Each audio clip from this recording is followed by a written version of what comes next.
Hello friends, வணக்கம். Welcome back to happy home makers kitchen. எல்லோரும் நல்லா இருக்கீங்களா? இன்றைக்கி இன்ஸ்டண்ட்டாக செய்யக்கூடிய ஒரு மோர் குழம்பு எப்படி செய்கிறதுன்னு பார்ப்போமா? இதுக்கு நம்ம வந்து ஒரு இன்ஸ்டன்ட் மோர் குழம்பு மிக்ஸ் தயார் பண்ணி வச்சுக்கலாம். எப்போ தேவையோ அப்போ ரொம்ப குயிக்காக மோர் குழம்பு செஞ்சிடலாம். வேலைக்கு போகிறவங்களுக்கு தேவையான ரெசிபீஸ் போடுங்க அப்படின்ட்டு நீங்கள் நிறைய பேர் கேட்டிருந்தீங்க. வீட்டில் இருக்கவங்களுக்குமே கூட சீக்கிரமாக சமையல் முடிக்கிறதுங்கிறது சந்தோஷமான விஷயம் இல்லையா? வாங்க இப்போ வீடியோக்குள்ளே போகலாம். அதுக்கு முன்னாடி இந்த வீடியோ உங்களுக்கு பிடிச்சிருந்ததுன்னா லைக் பண்ணுறதுக்கும் சேனலுக்கு சப்ஸ்கிரைப் பண்ணுறதுக்கும் மறக்காதீங்க. இப்போ இந்த ரெடிமேட் மோர் குழம்பு மிக்ஸ் எப்படி ரெடி பண்ணுறதுன்னு பார்ப்போமா? பச்சை மிளகாய் எடுத்துக்கோங்க. நீங்கள் இட்லி செஞ்சு முடித்த உடனே அந்த இட்லி பானைக்குள்ளார இந்த மிளகாய்களை வச்சிங்கன்னா லேசாக வெந்த மாதிரி கிடைக்கும் உங்களுக்கு. அந்த கலர் மாறாமல் நம்மளால் அதை வந்து காய வச்சு எடுத்து வச்சுக்க முடியும். நம்ம பொதுவாக அந்த பச்சை மிளகாய்களை வந்து அப்படியே காய வச்சோம்னா அது காய சிகப்பு கலர் ஆகிடும். ஸோ அதனால் அந்த மாதிரி இட்லி பானைக்குள்ளாரையோ இல்லை லேசாக ஒரு ஆவிலையோ வச்சு எடுத்திங்கன்னா போதும். நீங்கள் குக்கே பண்ண வேணாம், ஜஸ்ட் அந்த ஒரு சூடான பாத்திரத்துக்குள்ளே வச்சு எடுத்திங்கனாலே போதும். வச்சு நல்லா காய வச்சிட்டிங்கன்னா இந்த மாதிரி நல்லா காஞ்சி கிடைக்கும் நமக்கு. இந்த மோர் குழம்புல வந்து கலர் வராமல் இருக்கிறதுக்காக, இல்லை உங்களுக்கு கலர் வந்ததுன்னா பரவாயில்ல அப்படின்னா நீங்கள் சிகப்பு மிளகாய்களே எடுத்துக்கலாம்.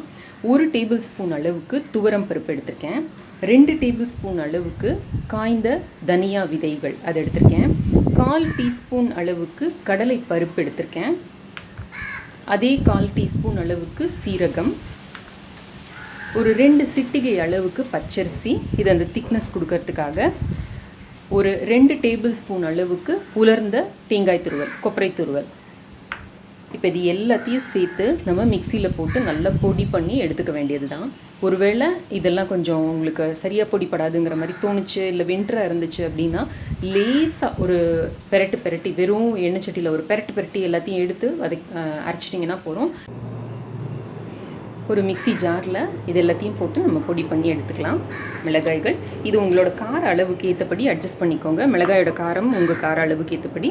இந்த தனியா விதைகள், துவரம் பருப்பு, கடலை பருப்பு, சீரகம், 2 சிட்டிகை பச்சரிசி, இந்த உலர்ந்த தேங்காய் துருவல் எல்லாத்தையும் போட்டு இப்போ அரைச்சிட்டு வந்துடலாம். இப்போ நம்மளோட மோர் குழம்பு masala readymade masala mix ready. இப்போ இதோட ஒரு 1/4 டீஸ்பூன் அளவுக்கு மஞ்சள் தூள், ஒரு 2 சிட்டிகை அளவுக்கு பெருங்காயத்தூள், இதையும் போட்டு நம்ம நல்லா கலந்து வச்சுக்கலாம்.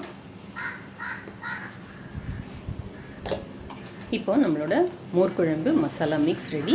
இது நம்ம செஞ்சு வச்சுக்கிட்டோம்னா 10 நாள் வரைக்கும் வெளியில் வச்சுக்கலாம், ஒன்றும் ஆகாது. 10 நாளுக்கு மேலே நீங்கள் ஸ்டோர் பண்ணி வைக்கிற மாதிரி இருந்தீங்கன்னா இது ஒரு ஏர்டைட் பாக்ஸில் போட்டு ஃப்ரிட்ஜில் வச்சுருங்க. 1 மாதம் 2 மாதம் வரைக்கும் கூட ரொம்பவே நல்லாயிருக்கும். இது ரொம்ப ஈஸியாக இதில் வந்து நம்ம மோர் குழம்பு செய்ய முடியும். வேலைக்கு போகிறவங்களுக்கு, சின்ன கை குழந்தை வச்சுருக்கிறவங்களுக்குலாம் இந்த மாதிரி மசாலா மிக்ஸ் நம்ம டைம் இருக்கிறப்ப செஞ்சு வச்சுக்கிட்டோம்னா மோர் குழம்பு வந்து ரொம்ப நிமிஷமாக செய்யறதுக்கு வசதியாக இருக்கும். இல்லை மஞ்சள் பொடி இப்போவே வேணாலும் சேர்த்துக்கலாம், இல்லை அப்புறமா நம்ம தயிரில் வேணால் கூட சேர்த்துக்கலாம். மஞ்சள் பொடி சேர்க்காமல் சிகப்பு மிளகாய் சேர்த்து அரைச்சோம்னா நம்மளோடது இந்த கலரில் இருக்கும்.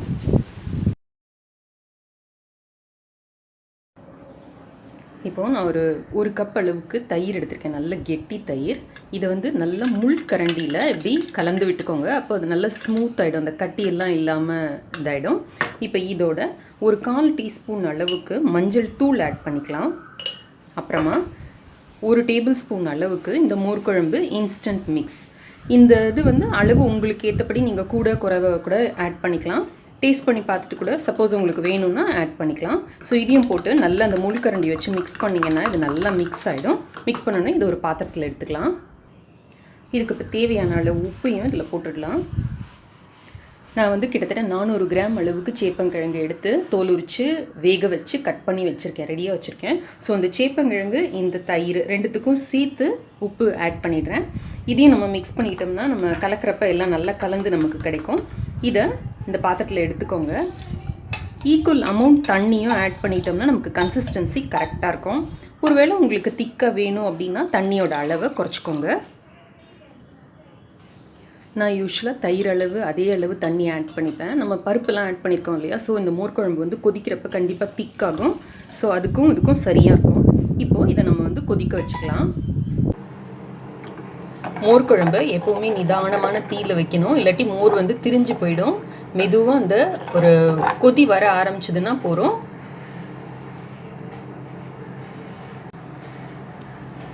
இப்போ லேசாக சூடாக ஆக ஆரம்பிச்சிருக்கு. இப்போ இதில் இந்த காயை போட்டுடலாம். நம்ம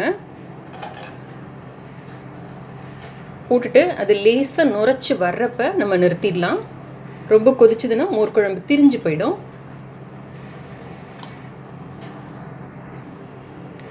முந்தின நாள்லேயே நம்ம சேப்பங்கிழங்கை க்ளீன் பண்ணி வேக வச்சு தோல் உரித்து கட் பண்ணி இந்த மாதிரி இந்த தயிர் கலவையில், தயிர் மோர் குழம்பு மிக்ஸ் கலவையில் போட்டு வச்சுட்டோம்னா அடுத்த நாள் நம்ம அடுப்பில் ஏற்றி கொஞ்சம் சூடு பண்ணிவிட்டு தாளித்து கொட்டினா நம்மளோட மோர் குழம்பு நிமிஷமாக தயாராகிடும். வேலைக்கு போகிறவங்களுக்கு அது ரொம்ப ரொம்ப ஈஸியாக இருக்கும். நான் யூஸ்வலாக வேலைக்கு போயிட்டு இருந்தப்போ அப்படி தான் பண்ணுவேன். முந்தின நாள்லேயே செஞ்சு வச்சுருவேன். அது நல்லா அந்த காயில் வந்து அந்த குழம்போட உரப்பு, அந்த ஸ்பைஸோட மிக்ஸ் எல்லாம் ஏறி நல்ல டேஸ்ட்டாக இருக்கும். இப்போ இந்த மாதிரி லேசாக நுரைச்சி வர்றது தான் பதம். இந்த மாதிரி வரப்போ கேஸ் ஆஃப் பண்ணிடலாம். இப்போ நான் வந்து மண் பானையில் பண்ணுறதுனால நான் நிறுத்தினதுக்கு அப்புறம் கூட இப்போ பார்த்தீங்கன்னா அது இன்னும் கொதிச்சிக்கிட்டே இருக்குது பாருங்கள். இதெல்லாம் இப்படி கலந்து மேலே நுரைச்சிட்டு வருது பார்த்தீங்களா. நீங்கள் வந்து எவர் சில்வர் பாத்திரத்தில் பண்ணுற மாதிரி இருந்தீங்கன்னா கொஞ்சம் வெயிட் பண்ணலாம். இன்னும் கொஞ்சம் நேரம் கூட வெயிட் பண்ணிங்கன்னா அது நல்லா அப்படி மேலே பொங்கி வர்றப்போ ஆஃப் பண்ணலாம்.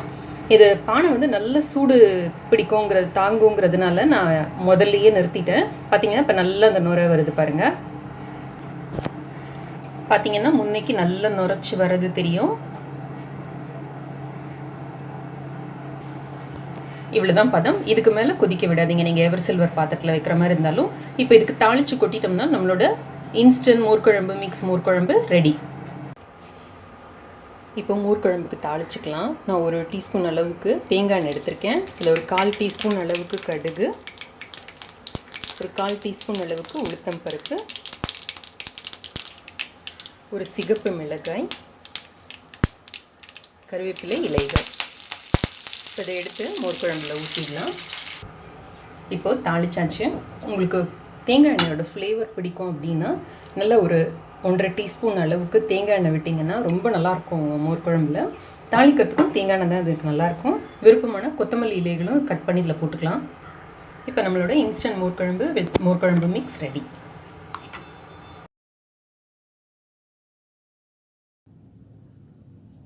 இந்த வீடியோ உங்களுக்கு பயனுள்ளதாகவும் இருக்கும், பிடிச்சிருக்கும்னு தான் நினைக்கிறேன். செஞ்சு பார்த்துட்டு எனக்கு உங்களோட கமெண்ட்ஸையும் ஃபீட்பேக்கையும் மறக்காமல் எழுதி அனுப்புங்க. என்னோட மொத்த 2 சேனல் பிளாக் எல்லாம் கூட செக் பண்ணுங்கள். இணைந்திருங்கள். ஹாப்பி ஹோம் மேக்கருடன் என்னாலும். நன்றி, வணக்கம்.